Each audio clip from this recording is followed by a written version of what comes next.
invertir en ciudadanos, la rentabilidad social de la infraestructura. Vamos a invitar al director del Observatorio de la Deuda Social de la Universidad Católica Argentina, Agustín Salvia. Por favor, lo invitamos a acercarse a este escenario. También al arquitecto y urbanista Gustavo Restrepo y a quien será el moderador de este panel, el periodista Germán de los Santos, quienes ya quedan con todos ustedes. Agustín, Gustavo, Germán, a todos bienvenidos para comenzar el próximo panel. Muchas gracias. Bueno, buenas tardes, un gusto estar acá. Gracias por la invitación. Y vamos a estar hablando de un tema muy interesante, que es la rentabilidad social de la infraestructura. Y para hablar de esto, por ahí hay un concepto que recién charlábamos con Gustavo y con Agustín Salvia, que me parece que expresa muy bien lo que significa la rentabilidad social en la infraestructura, que es cambiar el entorno, es cambiar la mente. ¿Y qué significa esto? En lugares sobre todo donde son difíciles, están atravesados por complejidades muy duras. Cuando hablamos de entornos salpicados por el crimen organizado, el narcotráfico, falencias estructurales, y eso se traduce también en lo que son las actividades cotidianas, la vida colectiva de una comunidad. En Argentina hoy tenemos 1,5 millones de personas que viven en barrios populares o precarios. Son alrededor de 4.500 barrios en la Argentina que están atravesados por estas situaciones de precariedad y que es no solo necesario intervenir, sino pensar cómo intervenir en esos lugares. Y cuento un ejemplo que recién conversábamos, que para mí grafica muy bien lo que es la falta de intervención y sobre todo planificación por parte del Estado. Yo me dediqué durante mucho tiempo a investigar a un grupo criminal que se llama la Banda de los Monos, que hoy es muy conocida en la Argentina. Y cuando hace más de 10 años comencé a investigar cómo había surgido este grupo en la zona sur de Rosario, nos empezaron a contar que en el año 1978, cuando se iba a hacer el mundial, se hizo el mundial en Rosario, la dictadura militar juntó a todos los pobres que había en la zona sur y los llevó a un lugar que se llamaba La Granada, y lo que hizo fue rodearlos con un paredón. Esa fue la inversión del Estado. 20 años después, detrás de ese murallón donde se había conformado un gueto, surgió la Banda de los Monos, un grupo criminal que generó y genera mucho terror en Rosario y que tuvo que ver también con la intervención del propio Estado en, digamos, aplicaciones negativas en cuanto a la inversión en infraestructura.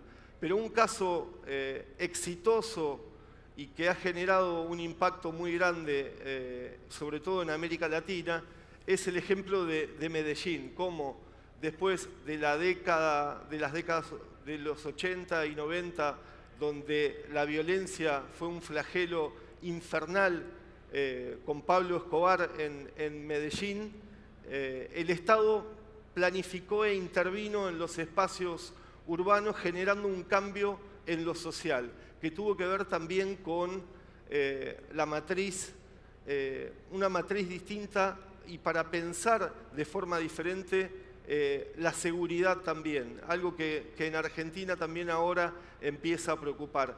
Y es muy interesante tenerlo acá a Gustavo Restrepo para que nos cuente cómo fue intervenir en esa historia y que él fue uno de los protagonistas a partir del año 2005.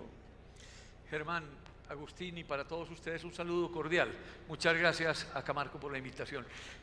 Bien, devolvernos en el tiempo significa entender que hace 22 años estábamos empezando con el proceso de transformación de la ciudad, pero creo que hay que devolvernos casi 40 años atrás, previo a todos los problemas, y ahí quiero reconocer que de los problemas más complejos es superar el miedo. Todos los ciudadanos, de alguna manera, en los procesos de cambio tenemos miedo. Llegar a los momentos de esperanza requieren de varias cosas, y quiero plantearlo desde allí. Lo primero es que tengamos confianza en el Estado, en el gobierno, para ser capaces de transformarnos y de transformar así el entorno. Con esto lo que quiero plantear es que mejores ciudadanos hacen mejores ciudades. Lo tuvimos siempre presente y entendíamos que no solamente era transformar la ciudad desde los edificios, sino que teníamos que construir con los ciudadanos un proceso de diálogo, y ese proceso de diálogo nos permitiera entender qué era lo que nosotros los ciudadanos necesitábamos y qué era lo que el Estado le debía por muchos años a esos territorios que llamábamos periferia, digamos barrios para nosotros, pero donde vivía el 70% de la ciudad. Había una violencia arraigada, profunda, pero además una deuda histórica acumulada de falta de presencia del Estado.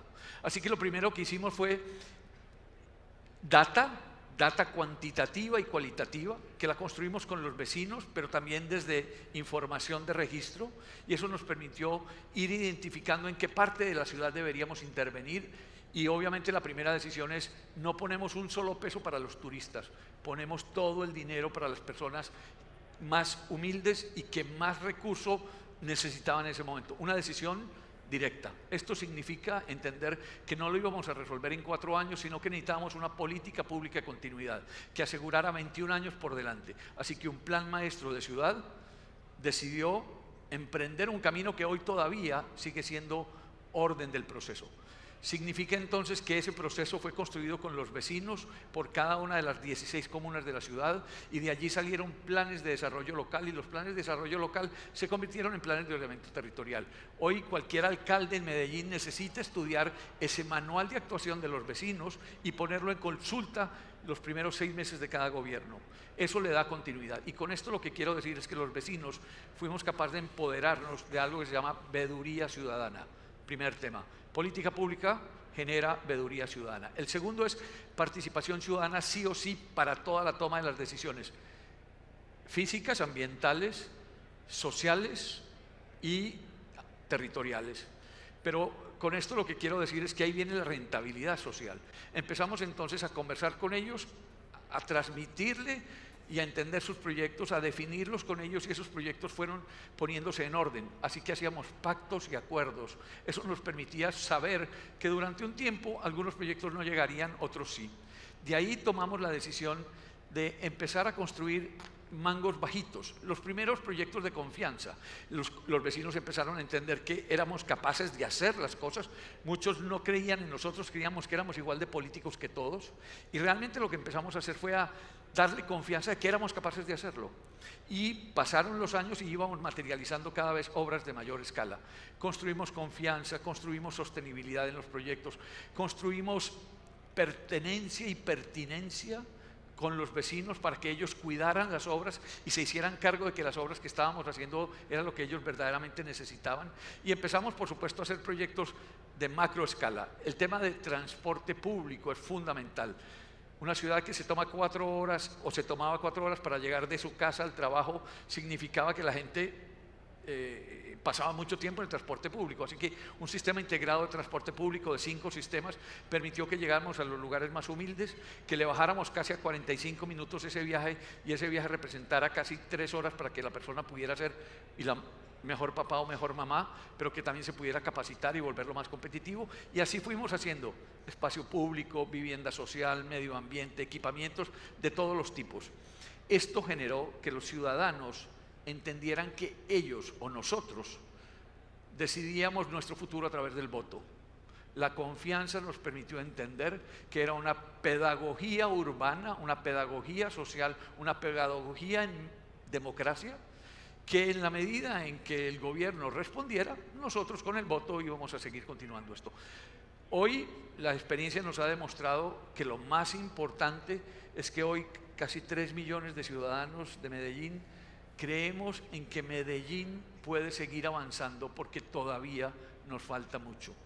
Sembramos en 21 años porque confiamos en que nuestros niños pasen por el jardín infantil, lleguen a primaria, secundaria y universidad, pero que primero se alimenten bien, luego tengan salud, luego tengan educación y luego oportunidades de elegir. Porque un niño bien cuidado en una familia humilde puede tener las mismas oportunidades que un niño bien cuidado en una familia con un poder económico. Eso significa que algún día los dos van a poder competir en igualdad. Esa es la Medellín de hoy. Excelente. Muy bueno, muy claro. Gracias. Agustina, hace 20 años que estás en el Observatorio de la Deuda Social Argentina. ¿Cómo se ve esta problemática estudiando la pobreza desde hace 20 años? ¿Hay una pobreza heterogénea? ¿Cómo ha ido evolucionando? Y sobre todo, ¿cómo abordar el tema de la infraestructura? Bien, Germán. Bueno, Gustavo, gracias a CONARCO por esta invitación. Muy buenas tardes, un placer compartir con ustedes estas reflexiones. Contestando a tu pregunta y abriendo tal vez otros temas, ¿qué se puede entender por pobreza? Hay muchas formas de definirla, sin embargo hay un paradigma que de alguna manera organiza distintas definiciones, que tiene que ver con la existencia de privaciones injustas que afectan las capacidades de desarrollo humano y de integración social. No importa cómo la midamos, pero esa es una definición que es un denominador común a distintas mediciones. ¿Y eso qué implica? Implica capacidad de vida, lo cual implica cuál es el nido donde nacemos y cuáles son esas condiciones, cómo se dan las condiciones de crianza y de formación, cuál es esa vivienda en donde uno juega, convive, disfruta de los otros, de la familia, se integra familiarmente, dónde es ese barrio donde uno se vincula con los otros en el contexto de la construcción de una identidad personal, cuál es la escuela y el sistema educativo que nos forma, cuál es el sistema de comunicación, de transporte, de información, incluso de participación política en el cual vivimos. Todo esto va construyendo capacidades de desarrollo humano. Obviamente la buena alimentación y acceder a un trabajo a partir de una adecuada formación educativa se constituyen en pilares del proceso, pero también ese hábitat donde uno desarrolló su vida. Entonces, voy a tu pregunta. La Argentina viene padeciendo un proceso de destrucción de sus capacidades de desarrollo humano e integración social, y no en esta crisis, desde hace tiempo. Es mucho más fácil destruir las condiciones o las capacidades de desarrollo y de integración que construirlas o reconstruirlas.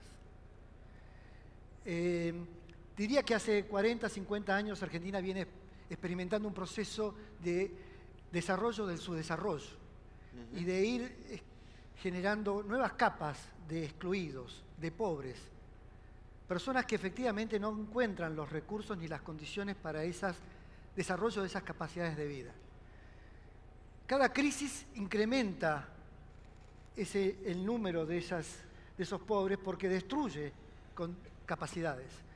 E incluso no solo las capacidades en el contexto de vida, de la vivienda, de la educación, de la salud, del hábitat, producto del hacinamiento, la destrucción del medio ambiente donde se vive, del barrio o incluso del espacio rural donde se convive, sino porque se destruyen fuentes de trabajo, que también son una forma de incorporar la capacidad de ejercer la creación de riqueza, es decir, que la propia sociedad pueda construir su riqueza. Cada crisis genera nuevos pobres, pero también cada fase de expansión o crecimiento que no es sostenible, que se funda en ficciones, en burbujas de consumo que no generan inversión.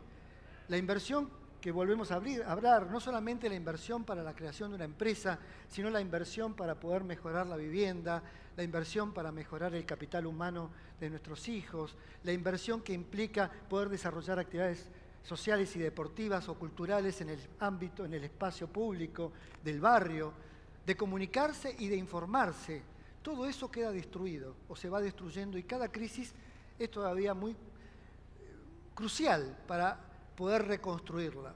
Entonces, la Argentina lo que viene teniendo es una acumulación de fracasos por malas praxis desde el punto de vista político-económico, por falta de una política de planificación, tanto del desarrollo urbano como de los procesos de integración a nivel de infraestructura social en el espacio rural. Es lamentable, pero esa es la historia de la Argentina. Tal vez no digo nada nuevo para quienes están escuchando o lo pueden reconocer. El tema es cómo construimos lo nuevo. Claro. ¿Cómo reconstruimos o construimos lo nuevo? Sin duda estamos en una transición. Desde mi perspectiva de las ciencias sociales, entiendo que hay un ciclo largo, medio y corto que se agotó. El ciclo largo después de la crisis del capitalismo de los años 70 y de la época de la dictadura, está agotado como proyecto político-económico. También está agotado en la historia media lo que podríamos llamar la posconvertibilidad, con un modelo basado estrictamente en el consumo, no en la inversión, con fuerte déficit fiscal y escasas capacidades de dotar a la propia población de capacidades de desarrollo humano y de integración. Y el tiempo corto, quizás pospandémico, incluso desde el año 2018-19 hasta acá, que ha sido un proceso fuertemente destructivo en materia de lo que estamos hablando. En esas tres formas de leer la historia argentina encontramos un agotamiento y el futuro se vislumbra incierto, pero posible. Hemos llegado a pisar fondo. Esta es mi mirada. No quiere decir que la crisis actual ya se haya resuelto. Creo que todavía estamos destruyendo lo viejo y empezando a construir lo nuevo, pero hay múltiples perspectivas para mirar lo nuevo.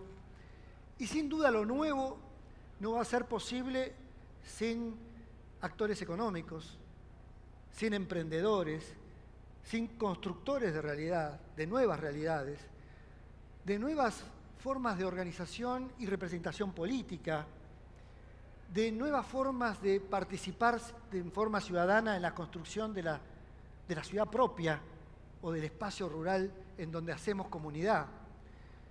Estas son las oportunidades que abre una crisis.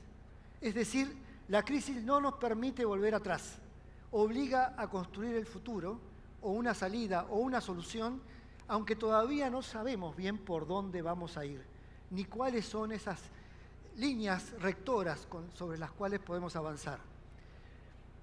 A mi juicio, en el caso concreto del mundo de la infraestructura social, de la infraestructura que hace a ese desarrollo de capacidades humanas y de integración social, sin duda es un proyecto que no puede tener un Estado no hiperpresente, un Estado capaz de ser una guía, un coordinador, pero también no va a ser posible sin un mundo de constructores, de emprendedores, de activos emprendedores que tomen sobre su hombro la capacidad de construir lo nuevo.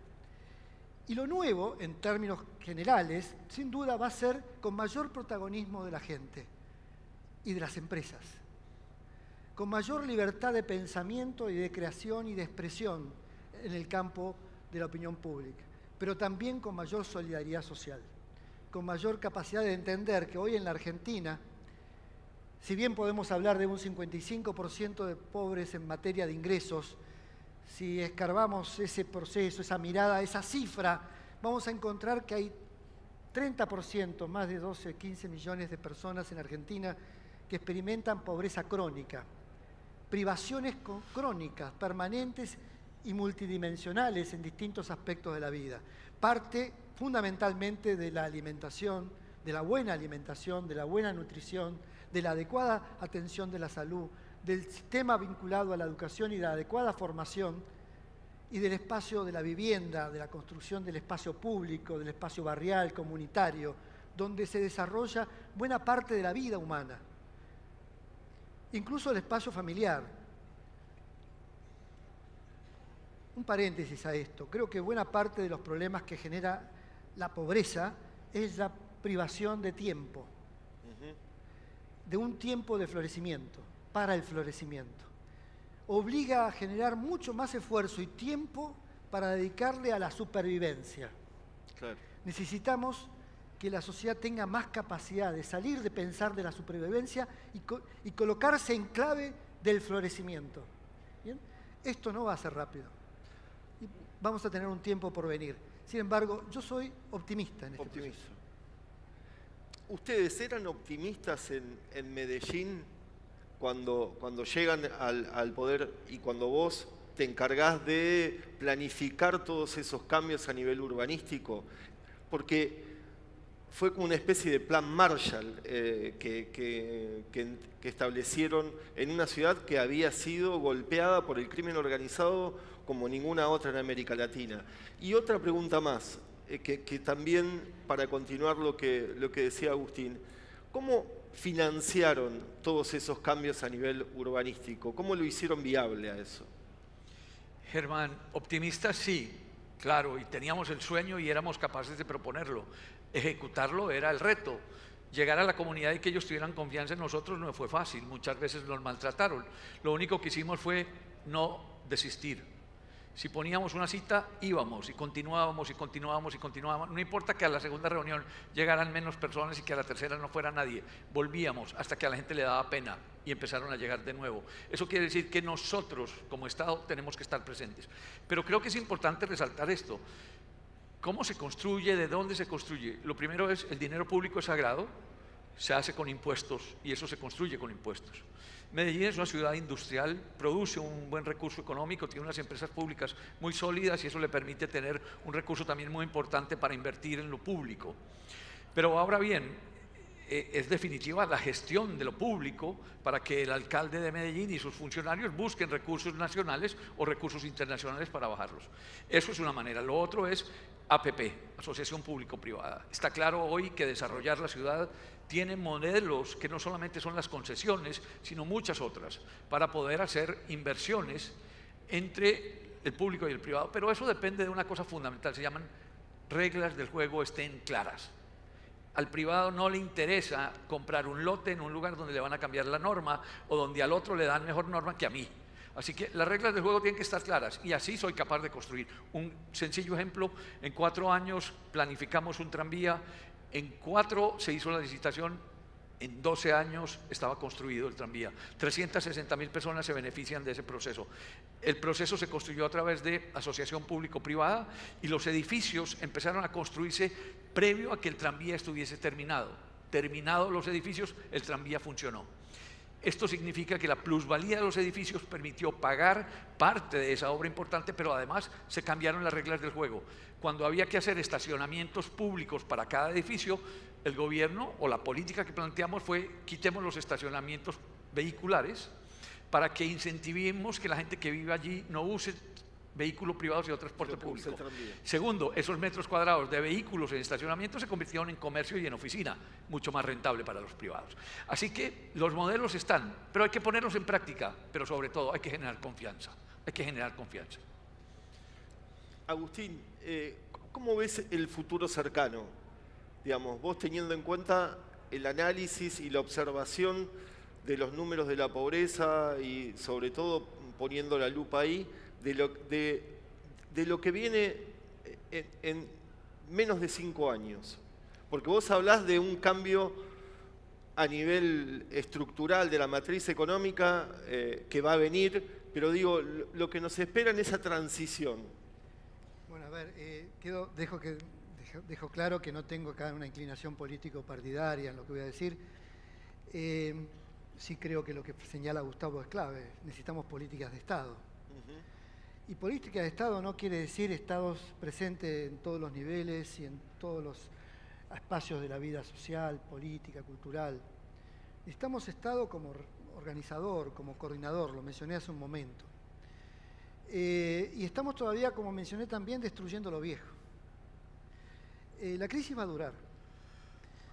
No vamos a salir de este momento crítico, de esos 3 tiempos de Brudel, los 3 tiempos históricos que mencioné al principio, fácilmente. Tenemos que coordinar. Los actores políticos, sociales tienen que coordinar ideas, acuerdos. Y los gobiernos, no el gobierno, los gobiernos van a tener que también construir acuerdos, tanto federales como sociales, societales. Necesitamos consensos, necesitamos ir construyendo lo nuevo, lo cual hay que imaginarlo y hay que incluso conceptualizarlo. Y no está acordado, porque no está conceptualizado.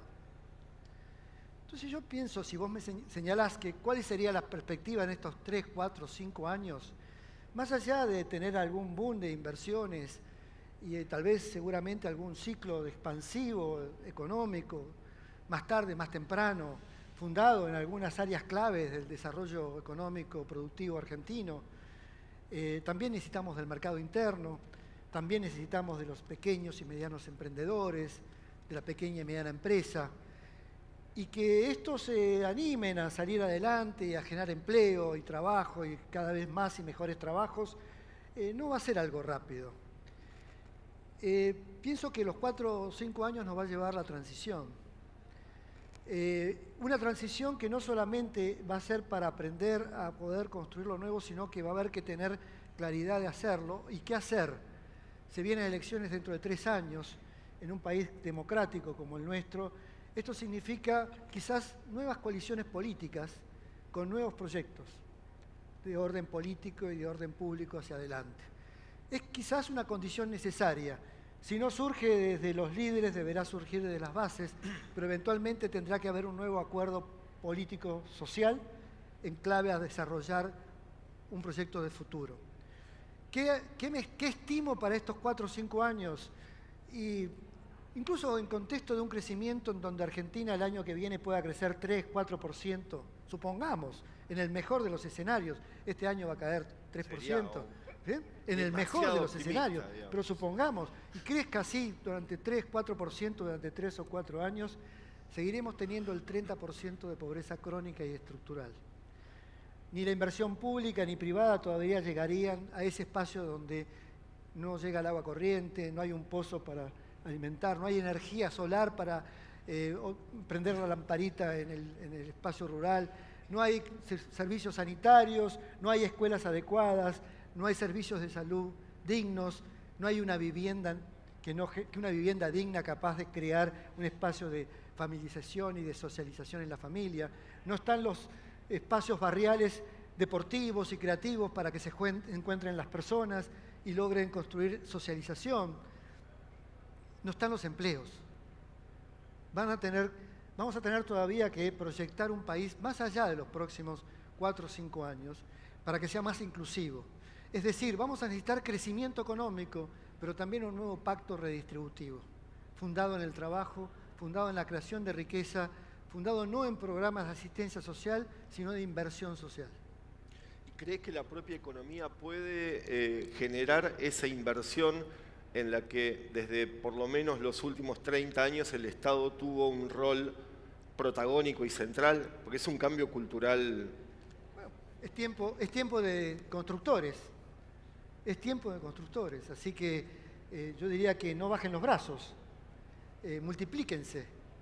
Necesitamos multiplicar a los constructores de la nueva Argentina. Y eso significa crear multiplicar los emprendedores, como mencioné, emprendedores de ideas, de cultura, de empleos, de trabajos, de proyectos, de empresas. No va a ser suficiente el Estado, ni va a ser bueno que el Estado se ocupe de todo eso. Va a ser importante dejar el espacio justamente a esta capacidad creativa que tiene la sociedad argentina, que todavía mantiene la sociedad argentina, sobre todo en sus sectores medios, pero también en sus sectores populares, que todos los días la luchan y crean alguna idea para la supervivencia. Lo que necesitamos es que justamente menos tiempo para la supervivencia y más tiempo para el florecimiento. Era mi idea inicial, claro. ¿Bien? ¿Para qué florecer? Para florecer en proyectos, en acuerdos, en consensos, en innovación, en la incorporación de nuevas ideas, de nuevas tecnologías, en proyectar un futuro distinto. Gustavo, hablabas de pactos y también lo mencionaba Agustín recién, que para, digamos, idear ese proyecto en Medellín que fue transformador, fueron necesarios pactos muy importantes. ¿Cómo se tejieron esos pactos? En contextos de crisis, digamos, estamos hablando. Sí, lo primero es que habría que entender que no solamente construíamos metros cuadrados, sino que construíamos ciudadanía. Y en ese sentido, escucharnos fue tan valioso como entender que la palabra tenía valor y que si nos comprometíamos en que éramos capaces de hacerlo, lo único que podíamos era hacer eso, comprometernos a trabajar, pero no prometer que íbamos a hacer las cosas. Eso bajaba la discusión a otro punto. Segundo era respetarnos en las ideas, y eso permitía entonces que los sueños de todos cabían, pero sobre todo cabían los que los mismos vecinos eran capaces de decir: el sueño de mi vecina es mejor que el mío. Y eso es una especie de acuerdo, y ese acuerdo entre los 2,5 millones de habitantes que somos empezaron a construir acuerdos. Esos sueños son pactos y son acuerdos, y esos acuerdos se firman y se vuelven un proceso. Pero aquí creo que hay algo que es muy importante. Al narcotráfico no se le resuelve con bala, al narcotráfico se le resuelve quitándole los niños y los jóvenes que son su caballo de batalla, y eso se construye dándole oportunidades a los jóvenes. No estoy diciendo que no se necesite la policía, no, estoy diciendo es, ¿la guerra tiene sentido? Me hago la pregunta. Nosotros llevamos 70 años de guerra rural y todavía no hemos sido capaces de construir la paz. Sin embargo, en territorios tan violentos como Medellín, que tenían 388 homicidios por cada 100.000 habitantes en 1998, hoy tenemos 17 homicidios. Y todo ha sido demostrado que con conversación y con inversión social se puede. Esto significa que el pacto es un acuerdo entre ciudadanos que queremos mejorar, pero que las cosas no son fáciles, pero que con diálogo y con respeto somos capaces de lograrlo. Porque tiene mala prensa el pacto. Total. Porque, digamos, en la Argentina, o por lo menos en esta realidad, tiene un condimento negativo que es lo espurio, digamos, las sombras que hay detrás de ese pacto. Pero es imprescindible para avanzar. No, pero yo no estoy hablando de pactos por debajo de la mesa, estoy hablando de pactos de caballeros o de vecinos aquí, en público. Porque comenzamos con visitas o con reuniones de barrio, pero terminamos en espacios tan grandes como estos o en espacios donde puedan entrar 8.000 personas a tomar decisiones. De eso estoy hablando, de pactos, sí, pactos abiertos, caminados, conversados, discutidos, sin trampas. Esos son los pactos que para mí se sostiene en el tiempo. Agustín, para ir cerrando ya, porque el tiempo se va acabando, fue la verdad que muy interesante escucharlos. Vos hablabas también de digamos, en esta transición de este nuevo escenario que va a aparecer, donde va a crecer, no sé si una nueva Argentina, pero un escenario distinto, sobre todo a nivel político y económico. En esa transición de la que vos hablabas, ¿cómo va a ser la pobreza? Porque durante los últimos 10 años, por lo menos, viene en un crecimiento permanente. ¿Y cómo va a ser convivir con esa pobreza en crecimiento, según lo que muchos estiman? A ver, la sociedad argentina es hoy no solamente estadísticamente más pobre, sino en términos materiales y simbólica, más pobre en promedio, pero con mucha más desigualdad que la que hemos tenido en otros momentos. Claro. Por eso menciono la cronicidad, porque hay una parte de la sociedad excluida que es crónica en esa situación de exclusión, no solamente por sus condiciones de vida, sino incluso porque ha creado sus propios circuitos económicos de pobreza, de subsistencia para la pobreza, e incluso también códigos culturales y simbólicos. Hay un problema de diálogo en la sociedad argentina en términos de semiótica. Los significados de las palabras no son los mismos, ni cuando uno plantea aquí una idea de futuro, de proyecto, de bienestar, no implica lo mismo dependiendo de quién, en dónde esté parado dentro de ese mundo de inclusión, o de desarrollo, o de exclusión y de sufrimiento, o de privaciones. Hay también aquí un problema de comunicación, que tampoco hemos construido el concepto. Es como si tuviéramos manzana, naranja, y todavía nos estaría faltando el concepto fruta, ¿bien? Capaz de integrar justamente estos dos mundos, estos dos aparentes mundos. Entonces, la pobreza va a tener, medida por ingresos, va rápidamente bajar con niveles de estabilización macroeconómica en términos inflacionarios y también con estabilidad, con cierta tasa de crecimiento del empleo. Clases medias bajas que han caído en la pobreza, que hoy sufren escasez para invertir en su propio capital humano, social o simbólico, seguramente van a empezar a recuperarlo con cierta facilidad. Pero insisto, hay un componente que no, que es un componente que tampoco tiene la expectativa de proyectar ese tipo de inclusión social. Es sobre ellos con quienes habrá que hacer un trabajo de redistribución, insisto, no de ingresos vía transferencia, sino de inversión. Vos hablabas de alrededor del 30%. Es alrededor entre 25 y 30% de nuestra sociedad, concentrada en espacios de los conurbanos de las grandes ciudades, pero también en bolsones de mucha pobreza rural, pero sobre todo en los conurbanos, el conurbano bonaerense sobre todo. Esa población va a requerir de una perspectiva intergeneracional, de cómo mejoramos la educación para sus hijos, la doble jornada, el centro de primera infancia, los jardines de infantes, el espacio de actividades creativas en el barrio, mejoramos la vivienda para que haya un espacio de mayor familiarización, vinculamos la comunicación, la información. Medellín en esto, como mencionaba Gustavo, es un claro ejemplo de buenas prácticas. La información fue clave, digamos. Bueno, de buenas prácticas. En esa lógica deberíamos pensar no como un efecto inmediato. No se va a salir de esas privaciones injustas de manera automática. Hay que pensarlo como política de Estado, también lo señalaba Gustavo. Y esa política de Estado va a tener una perspectiva intergeneracional. Debemos pensar cómo va a ser nuestra próxima generación de niños y adolescentes en la Argentina, de ciudadanos en la Argentina, y esa nueva generación tiene que tener ya una matriz tanto de alimentación distinta, de capacidades psicológicas y físicas distintas, sino también capacidades de imaginación y desarrollo cultural y de trabajo productivo distintas a buena parte de lo que hemos venido destruyendo. Bueno, para cerrar, Gustavo, 3 obras que cambiaron, como vos decías al principio, la mente de los colombianos. 3 obras. Decime 3 obras.